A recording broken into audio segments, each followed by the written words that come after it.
तो अब यहाँ से समझते हैं हम लोग इसकी जो है, क्योंकि इसका जो नेगेटिव पॉइंट होता है इसको हम कर सकते हैं ग्राउंड। क्या कर सकते हैं? तो इसको हमें ट्रेसिंग करने की आवश्यकता नहीं। इतनी बात समझ में आई? एनालॉग अगर माइक का कोई भी सर्किट कीपैड वगैरह फोन आता है इसके अंदर, जियो के अंदर भी लगे, तो माइनस वाली हमें लाइन को ट्रेस करने की जरूरत नहीं। हम क्या कर देंगे? उसको ग्राउंड कर देंगे। हमें प्लस की सर्किट ट्रेस करनी है कि कहाँ कहाँ पे जाती है। ठीक। तो सबसे पहला काम हमारा क्या है? हम जो टेस्टिंग करेंगे, सबसे पहली जो हमारी टेस्टिंग होगी वो होगी GR वैल्यू चेक कर। GR वैल्यू का मतलब रेड प्रोब लगाएंगे कहाँ पे? ग्राउंड पे, और ब्लैक प्रोब से यहां पर हम टच करेंगे। कहां पे? प्लस वाले टिप्स पे। माइक तो हमने चेंज करके लगा ही दिया, ठीक है, तो इसको तो हटा ही देते हैं। माइक तुम चेक ही कर लेंगे। बात है कि माइक हम चेंज कर रहे हैं फिर भी काम नहीं कर रहा है। ओके, तो सबसे पहले हम क्या चेक करेंगे? GR का मतलब होता है ग्राउंड रीडिंग। क्या? Ground reading. तो रेड प्रोब लगाएंगे ग्राउंड पे और ब्लैक लगाएंगे टिप्स पे। तो GR वैल्यू लगभग यहाँ पे आपको मिलेगी 400 से लेके 800 के बीच में। अगर ये GR वैल्यू आती है तो यानी IC तक जो है लाइन ओके। क्या है? लाइन ओके, यानी कि आपको यहाँ पर कंपोनेंट में कोई भी छेड़छाड़ नहीं करनी है।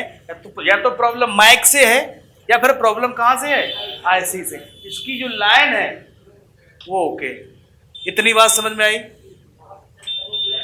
हाँ? नहीं समझ में आया? जो रेड प्रोब है उसको लगा दिया ग्राउंड पे, ये आपका मल्टीमीटर। इसको हमने बजर मोड पे सेट किया, प्लस और माइनस। तो प्लस वाले को हमने क्या कर दिया? ग्राउंड पर टच कर दिया। पूरे मदरबोर्ड में बहुत जगह पे क्या होता है? ग्राउंड होता है। ग्राउंड पर टच कर। माइनस वाले को हमने इस पे लगाया, इस पे टच किया तो हमको ये वैल्यू मिलेगी कहां पर? 400 से के बीच में 800 यहां पर लिखी हुई आपको दिखाई देगी। तो इसको बोलते हैं GR वैल्यू। नहीं समझ में आया अभी भी? टिप्स पे, जो यहां पर माइक लगा होता है टिप्स पे। हाँ, माइक अलग हो गया। माइक जिससे का सोल्ड होता है वो टिप्स जो होता है। अभी हम ट्रेसिंग कराएंगे, आपके पास जो फाइबर वाला बोर्ड दिया उस पर ट्रैक करवाएंगे। तो GR वैल्यू का समझ में आया कि मल्टीमीटर को बजर मोड पे सेट करेंगे। अब से GR वैल्यू मतलब कि हमारी जगह कई जगह पे इसका यूज देखने को मिलेगा।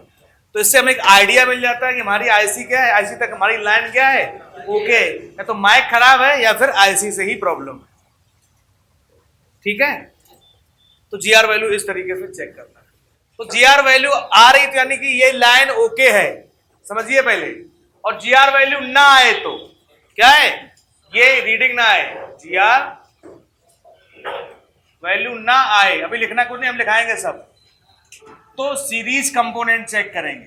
सीरीज कंपोनेंट चेक करना है। अब सीरीज में क्या लगा है? हाँ, आपका लगा है रजिस्टर और कॉइल, बस। पैरेलल कंपोनेंट से मतलब नहीं है। पैरेलल कंपोनेंट से मतलब नहीं है। अगर GR वैल्यू आ जाए तब तो ठीक है, और ना आए तो सीरीज वाले इनकी ये ओपन तो नहीं है, निकल तो नहीं गए, कोई समस्या इनके अंदर आएगी, ये हमें चेक करनी है। समझ में आ गई बात? ठीक है, पहले समझ लो, हम लिखवा देंगे सब, ठीक है। अगर हमने इस पे अगर हमने मल्टीमीटर की प्रोब लगाई, ये क्या किया? बीप। क्या किया? बीप कर गया। ठीक है, तो क्या है ये? बीप का मतलब ये शॉर्ट है। अब शॉर्ट है तो हम लोग क्या चेक करेंगे? Parallel component. पैरेलल में कौन लगा है? Capacitor, diode, capacitor. 3 component check करने हैं। सीरीज वालों को हाथ भी नहीं लगाना है। समझ में आ गई बात के लिए? ठीक है,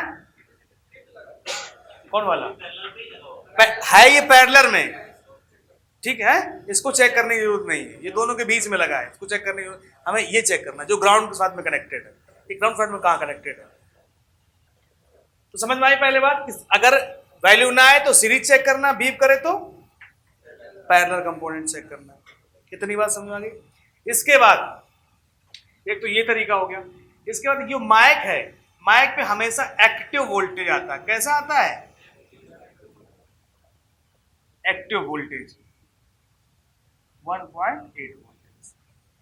एक्टिव का मतलब जैसे अभी ये मोबाइल है तो इसके जहां पे इसका माइक लगा वहां पर कोई भी वोल्टेज नहीं है, लेकिन जैसे हम रिकॉर्डिंग ऑन करेंगे या कॉल लगाएंगे तो माइक के जो टिप्स है तभी यहां पर वोल्टेज आएगा। समझ में आई बात? एक्टिव का मतलब जब माइक एक्टिवेट होगा, हाँ फोन लगा दोगे, कॉल रिकॉर्डिंग ऑन कर दोगे, तभी इन टिप्स पे वोल्टेज आता है, इन कंपोनेंट पे वोल्टेज आएगा। अब मान लीजिए हमारे पास सर्किट डायग्राम नहीं है, हमारे पास कोई फोन आ गया और हमें पता नहीं कि इसमें कहाँ से इसमें के अंदर लाइन ब्रेक है, तो सीधा रिकॉर्डिंग ऑन करो, जहां पर कदम करके माइक लगाओ तो उसके आसपास कंपोनेंट लगे रहते हैं, पता ही आपको। तो आपको क्या करना है, मल्टीमीटर को 20 वोल्ट पे सेट करना और क्या चेक कर लेना, 1.8 वोल्टेज। भाई जैसे ये लाइन है तो इसके इस कैपेसिटर पे भी 1 पॉइंट आएगा, यहाँ पर भी 1 पॉइंट आएगा, यहाँ पर, मतलब कि जितने भी कंपोनेंट लगे हैं ना इनके प्लस वाले सिरे पे 1.8 वोल्टेज आएगा। कहीं पर भी वोल्टेज मिले उठा के जंपर कर सकते हैं, ये काम आप कर सकते हो। एक्टिव वोल्टेज आता है तो कहीं पे लिख लीजिए एक्टिव वोल्टेज 1.8। हाँ कॉइल से भी कर सकते हो, कैपेसिटर से, रजिस्टर से, जो भी इसमें कंपोनेंट लगे हैं। और जब जब कॉल कट करोगे तो वोल्टेज यहाँ से क्या हो जाएगा, चला जाएगा, फोन आपका ऑन रहेगा, इतनी बात आप ध्यान रखिएगा। तो एक्टिव वोल्टेज यहाँ पे आपको देखने को मिलता है। ठीक है, चलो लिखिए पहला लाइन, पहला पॉइंट लिखिए। पहला पॉइंट, अगर टिप्स पर जीआर वैल्यू आ रही है कितनी, 400 से 800, लिख लीजिए, इसको मेंशन कर लीजिए। तो आईसी तक लाइन ओके, ऐसे लिखिए, तो आईसी तक लाइन ओके है, प्रॉब्लम या माइक में है या फिर आईसी में है, लाइन सही है। दूसरा पॉइंट, अगर जीआर वैल्यू नहीं आ रही है, जीआर का मतलब ग्राउंड रीडिंग, तो लाइन ब्रेक है, जीआर वैल्यू नहीं आ रही है तो लाइन ब्रेक है। हम सीरीज में लगे कंपोनेंट को चेक करके सही करेंगे, सही करना है। तो सही का मतलब डायोड जो रजिस्टर लगा है या कॉइल लगी है, कोई ना कोई खराब हो गया है, ओपन हो गया है या फिर निकल गया है। नेक्स्ट पॉइंट, अगर टिप्स पर बीप की आवाज आए तो लाइन शॉर्ट है, हमें पैरेलल कंपोनेंट को चेक करना है। नेक्स्ट लाइन लिखिए, माइक सेक्शन में हमेशा एक्टिव वोल्टेज आते हैं, कॉल रिकॉर्ड या कॉल करने पर माइक सेक्शन के प्लस लाइन पर 1.8 वोल्टेज देखने को मिलता है, कॉल कट करने पर या रिकॉर्डिंग बंद करने पर वोल्टेज 0 हो जाता है। ये थी इसकी टेस्टिंग कि आप किस तरीके से इसको चेक करेंगे। ठीक है, अभी हम लोग